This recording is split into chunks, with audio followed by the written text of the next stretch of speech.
ਦੇ ਸਮਾਨ ਨਹੀਂ, ਪਿਤਾ ਦਾ ਤਰ੍ਹਾਂ ਹੀ ਆਪਣੇ ਮਨ ਵਿੱਚ ਮੈਂ ਉਹਨਾਂ ਦਾ ਸਤਿਕਾਰ ਕਰਦਾ ਹਾਂ। ਬਚਪਨ ਤੋਂ ਇਉਂ ਕਹਿ ਲਈਏ ਕਿ ਬਚਪਨ ਹੀ ਉਹਨਾਂ ਮਹਾਂਪੁਰਸ਼ਾਂ ਦੇ ਹੱਥਾਂ ਦੇ ਵਿੱਚ ਬੀਤਿਆ ਹੈ। ਇਸ ਕਰਕੇ ਜੇ ਮੈਂ ਆਪਣੀ ਰਸਨਾ ਤੋਂ ਆਪਣੇ ਪਿਤਾ ਦਾ ਨਾਂ ਨਹੀਂ ਲੈ ਸਕਦਾ ਤਾਂ ਮੈਂ ਉਹਨਾਂ ਮਹਾਂਪੁਰਸ਼ਾਂ ਦਾ ਵੀ ਨਾਂ ਆਪਣੀ ਰਸਨਾ ਤੋਂ ਲੈਣਾ ਵਾਜਬ ਨਹੀਂ ਸਮਝਦਾ। ਮਹਾਂਪੁਰਸ਼ ਦਮਿਆਂ ਵਾਲੇ ਜਿਨ੍ਹਾਂ ਦੇ ਪਾਵਨ ਅਸਥਾਨ ਦੇ ਉੱਤੇ ਆਪ ਸਰਬਤ ਸੰਗਤਾਂ ਬੈਠ ਕਰਕੇ ਕਾਫੀ ਲੰਬੇ ਸਮੇਂ ਤੋਂ ਗੁਰੂ ਸਾਹਿਬ ਜੀ ਦੀਆਂ ਪਾਵਨ ਵਿਚਾਰਾਂ ਸਰਵਣ ਕਰ ਰਹੇ ਹਨ। ਅੱਜ ਸਾਧ ਸੰਗਤ ਜੀ ਵਿਸਾਖੀ ਦਾ ਦਿਹਾੜਾ ਹੈ। ਬਾਬਾ ਦਰਸ਼ਨ ਸਿੰਘ ਜੀ ਜਿਨ੍ਹਾਂ ਨੇ ਥੋੜੇ ਸਮੇਂ ਵਿੱਚ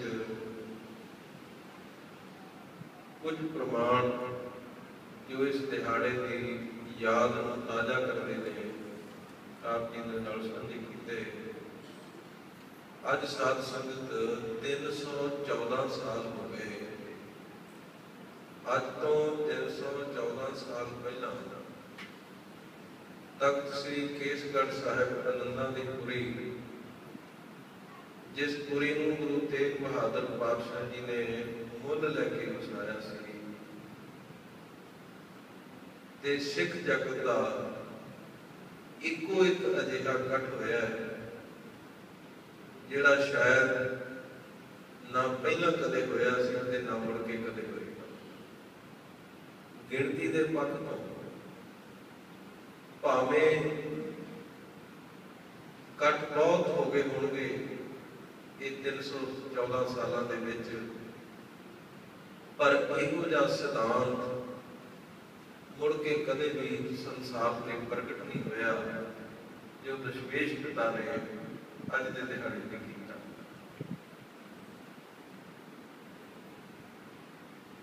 ਅਨੰਦਪੁਰ ਸਾਹਿਬ ਦੀ ਵਿਚਾਰ ਤੋਂ ਪਹਿਲਾਂ ਆਪ ਜੀ ਦੇ ਧਿਆਨ ਵਿਚਲੇ ਇੱਕ ਬੇਨਤੀ ਕਰਦੇ ਹਾਂ ਕਿ ਕਲਗੀਧਰ ਪਾਤਸ਼ਾਹ ਨੇ ਪੰਥ ਖਾਲਸੇ ਦੀ ਸਾਜਨਾ ਦੇ ਲਈ ਵਿਸਾਖੀ ਨੂੰ ਹੀ ਕਿਉਂ ਚੁਣਿਆ? 11 ਮਹੀਨੇ ਹੋਰ ਵੀ ਸਨ। ਪਹਿਲਾਂ ਚੇਤ ਲੰਘ ਕੇ ਗਿਆ ਤੇ ਜੇਠ ਆਉਣ ਵਾਲਾ ਹੈ। ਵੈਸਾਖ ਦੀ ਚੋਣ ਕਿਉਂ ਕੀਤੀ? ਉਹਦੇ ਪਿੱਛੇ ਇੱਕ ਰਹੱਸ ਹੈ। ਸਤਿਗੁਰੂ ਨੇ ਇਸ ਦਿਨ ਅੰਮ੍ਰਿਤ ਨੂੰ ਪ੍ਰਗਟ ਕੀਤਾ ਔਰ ਸਿੱਖ ਇਤਿਹਾਸ ਵਿੱਚ ਗੁਰੂ ਨਾਨਕ ਦੇ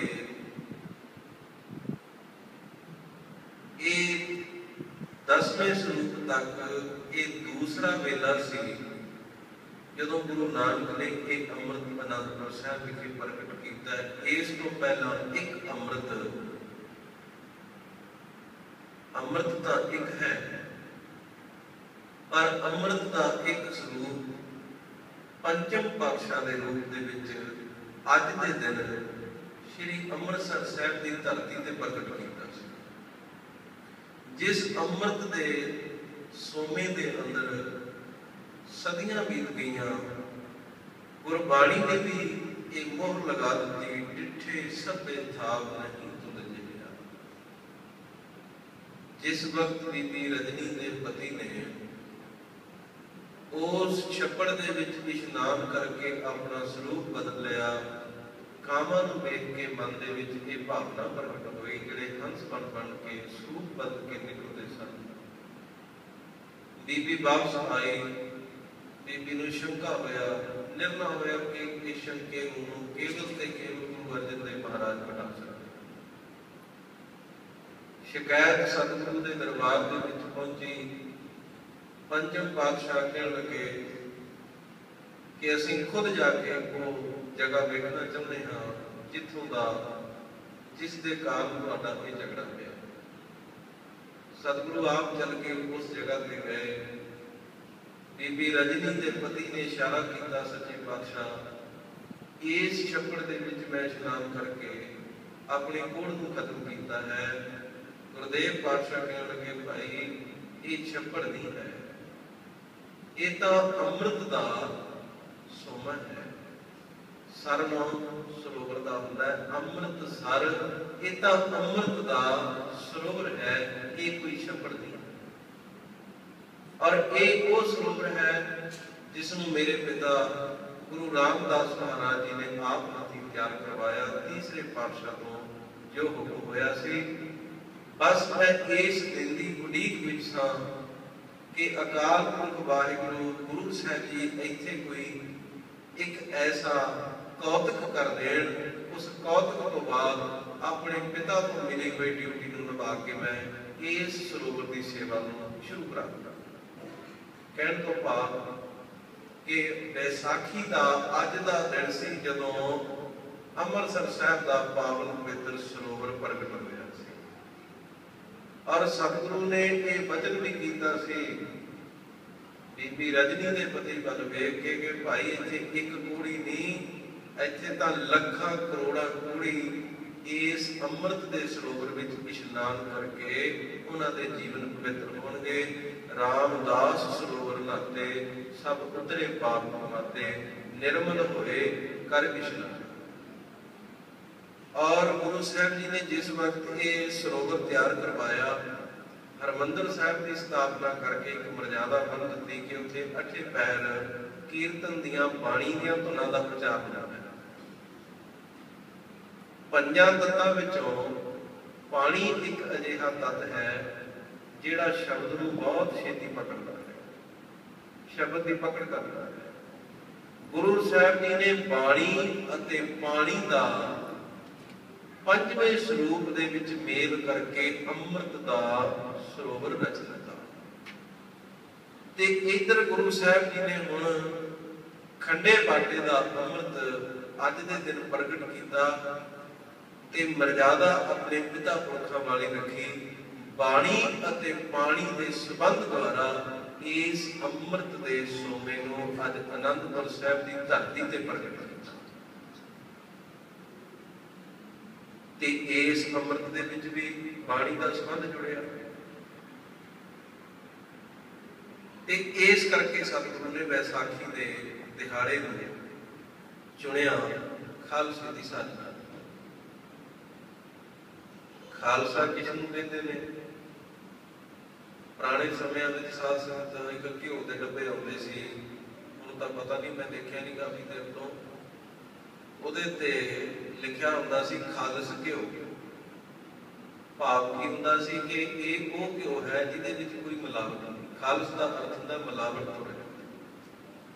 ते सतगुरु ने जिस वक्त गुरु तेग बहादुर पातशाह जी का कटिया हुआ सीस आनंदपुर साहब की धरती ते गया, सीस का संस्कार होया ते गुरु गोबिंद सिंह साहब महाराज जी ने पूछा कि गुरसिखो मेरे पिता गुरु तेग बहादुर की धड़ का संस्कार किसने किया और किवें किया?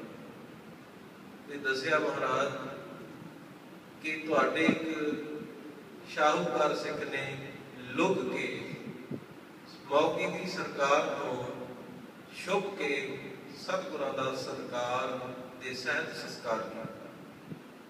सतगुरु कहते हद हो गई।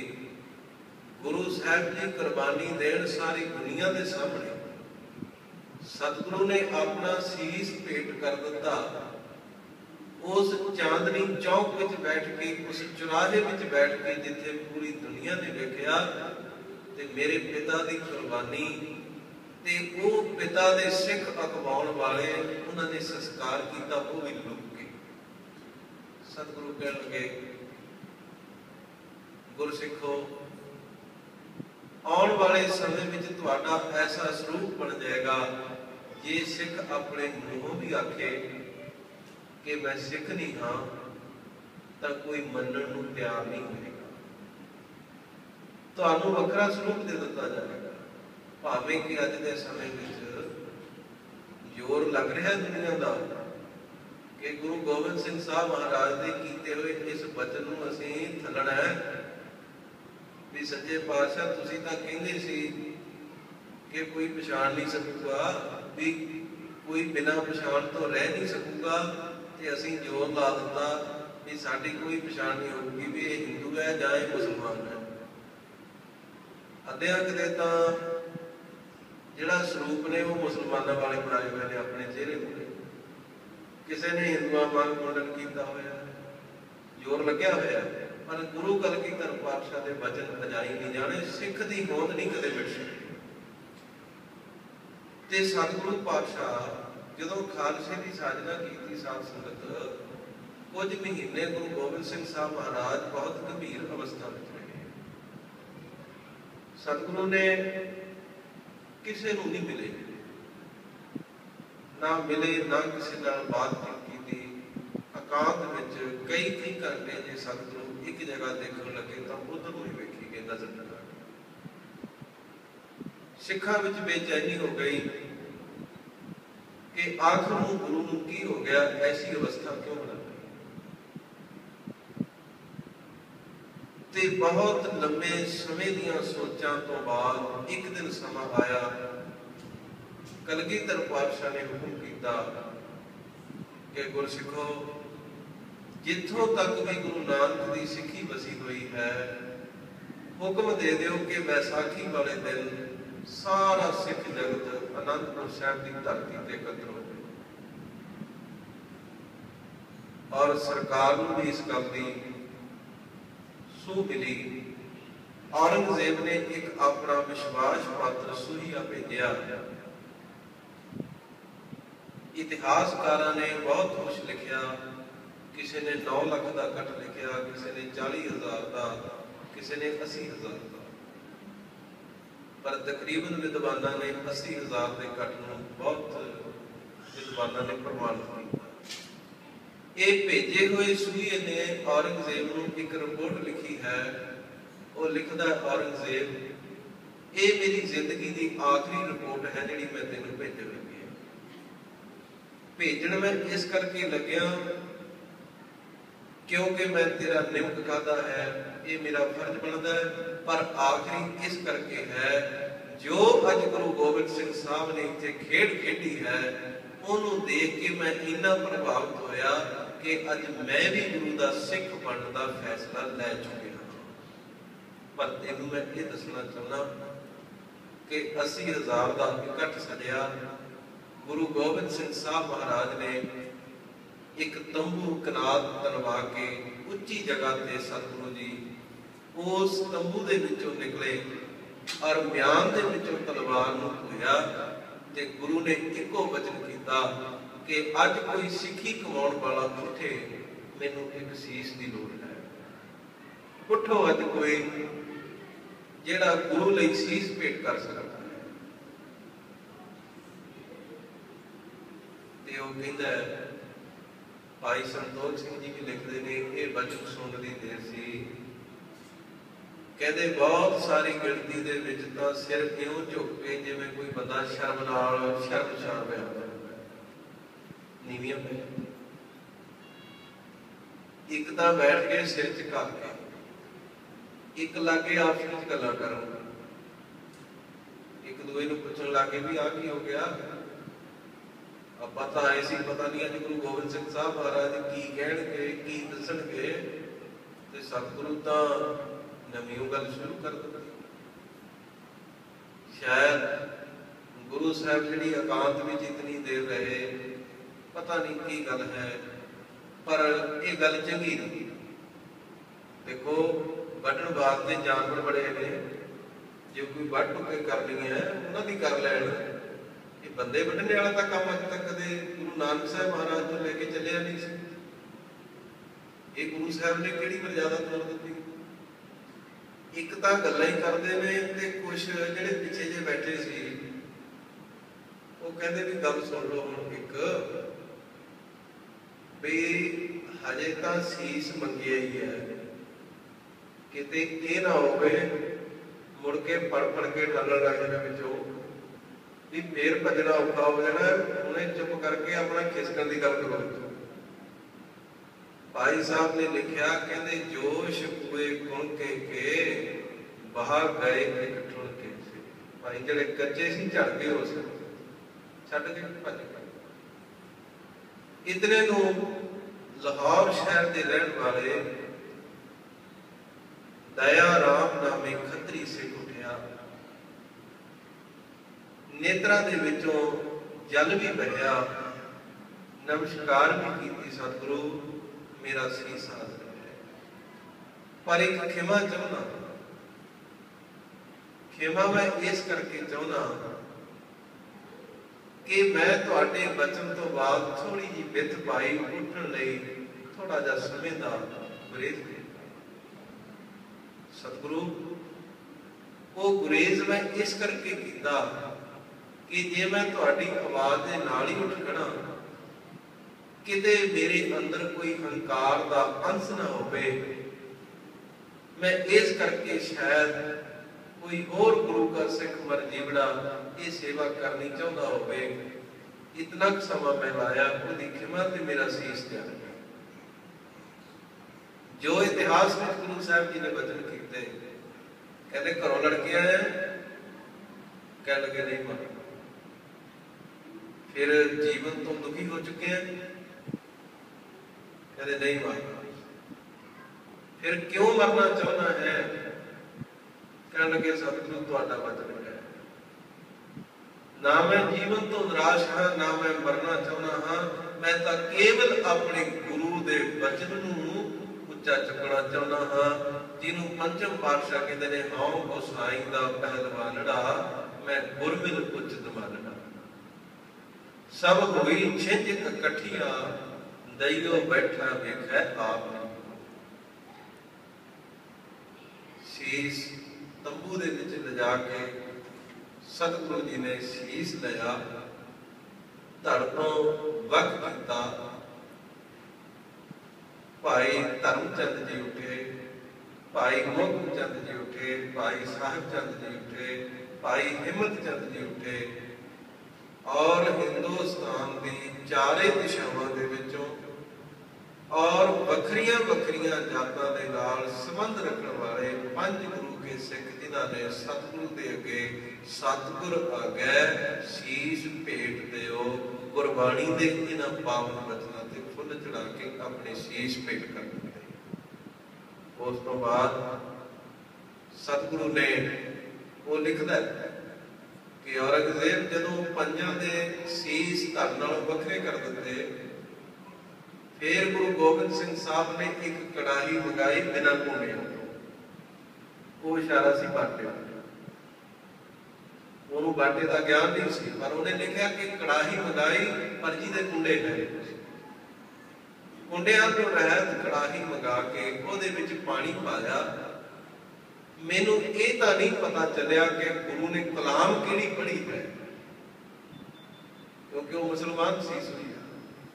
गुरु ने एक कलाम पढ़ी, उस कलाम को पढ़न तो बाद उस अमृत के छिटे उन्हां पंजां दे शरीरां ते मारे ते वो उसी तरह मुड़ के फिर दोबारा बैठे हुए, उन्हां नूं अमृत दिता।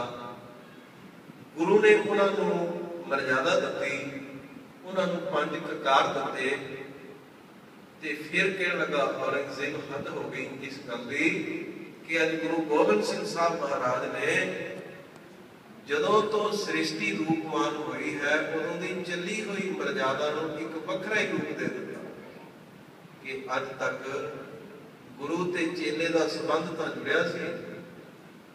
चेला भावें जिन्ना मर्जी काबिल उच्चा गुरु तो पहुंच जावे, पर कदे भी वो गुरु दा गुरु नहीं सी बन सकिया।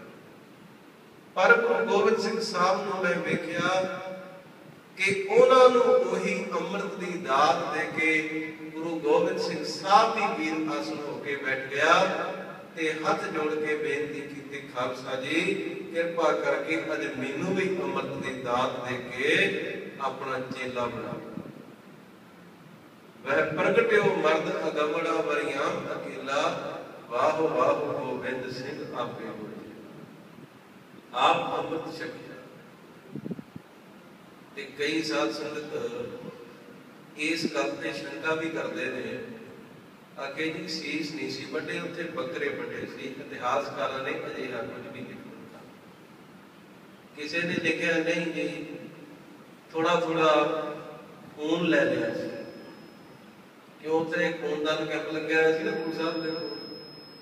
कैसियां अणहोईयां बातां ने जे गुरु का पुत्र गऊ नूं जीवित कर सकता है, गुरु का पुत्र अपने मरे हुए साथी नूं जीवित कर सकता है। बाबा अटल राय जी, गुरु नानक पातशाह एक हाथी नूं जीवित कर सकते हैं, तीसरे पातशाह एक प्राणी नूं जीवित कर सकते हैं।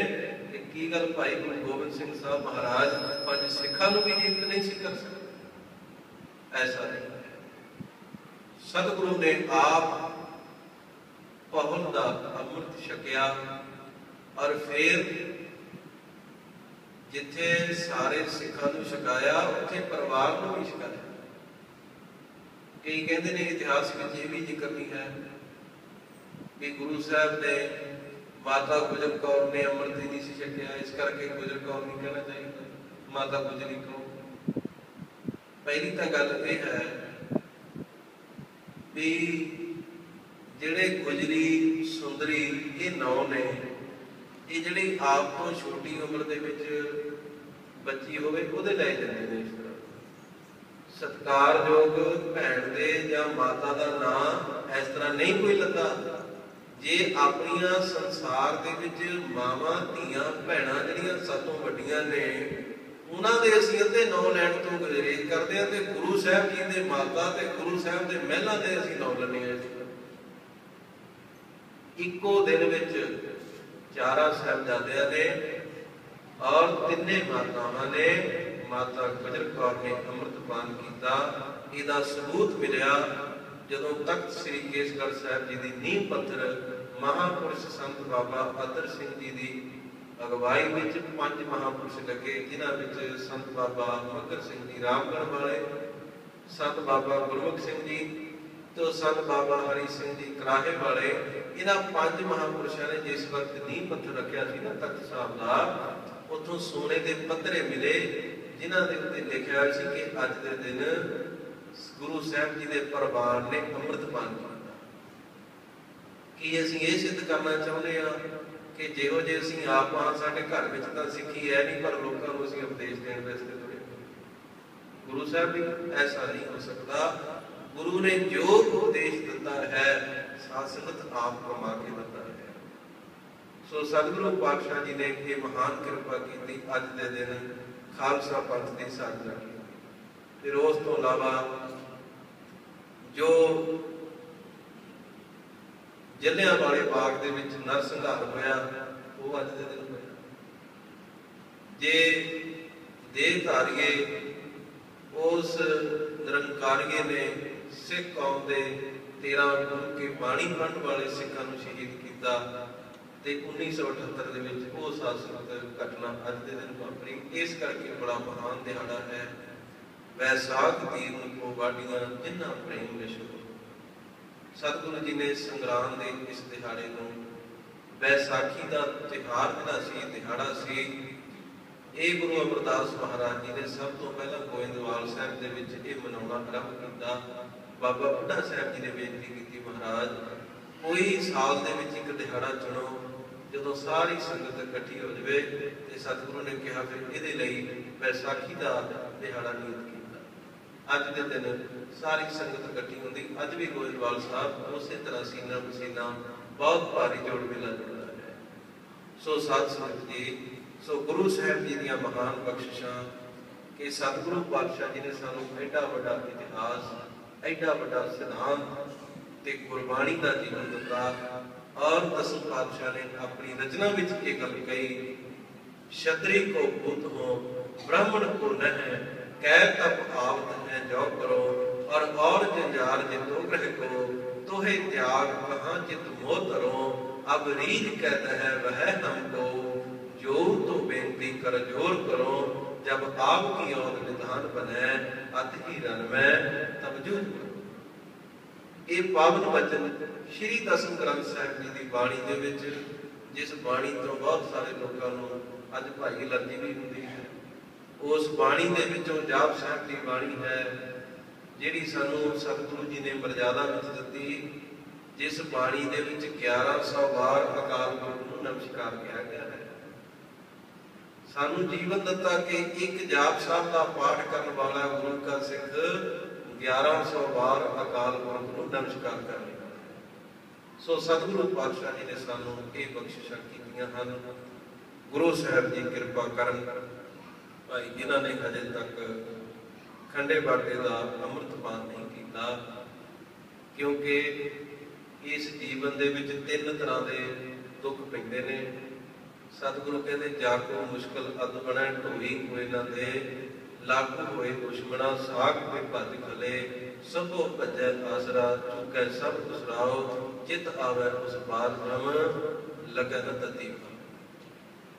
ਜੇ ਕੋ ਹੋਵੇ ਦੁਬਲਾ ਨੰਗ ਭੁਗ ਕੀ ਪੀਰ, ਦਮੜਾ ਪੱਲੇ ਨਾ ਪਵੈ ਨਾ ਕੋ ਦੇਵੈ ਧੀਰ, ਸਵਾਰਥ ਸਵਾਉ ਨ ਕੋ ਕਰੈ ਨਾ ਕਿਸ ਹੋਵੇ ਕਾਜ, ਚਿਤ ਆਵੈ ਉਸ ਪਾਰ ਬ੍ਰਹਮ ਤਾਂ ਨਿਹਚਲ ਹੋਵੇ। ਪਾਤਸ਼ਾਹ ਨੇ ਵਚਨ ਕੀਤਾ ਹੈ, ਜਾ ਕੋ ਚਿੰਤਾ ਬਹੁਤ ਬਹੁਤ ਦੇਹੀ ਵਿਆਪੈ ਰੋਗ, ਗ੍ਰਸਤ ਕੁਟੰਬ ਪਲੇਟਿਆ ਕਦੇ ਹਰਕ ਕਦੇ ਸੋਗ। ਤੇ ਸਤਿਗੁਰੂ ਜੀ ਨੇ ਵਚਨ ਕੀਤਾ, ਗੌਣ ਕਰੇ ਜੋ ਗੁਣ ਕਾ ਘੜੀ ਨ ਬੈਸਨ ਸੋਏ, ਚਿਤ ਆਵੈ ਉਸ ਪਾਰ ਬ੍ਰਹਮ ਤਨ ਮਨ ਸ਼ੀਤਲ ਹੋਏ। ਸਾਨੂੰ ਇਹ ਜੀਵਨ ਦਿੱਤਾ ਹੈ ਗੁਰੂ ਸਾਹਿਬ ਜੀ ਨੇ, ਇਸ ਜੀਵਨ ਤੇ ਪਹਿਰਾ ਦੀਏ। ਕੋਟਾਨ ਕੋਟ ਧੰਨਵਾਦ।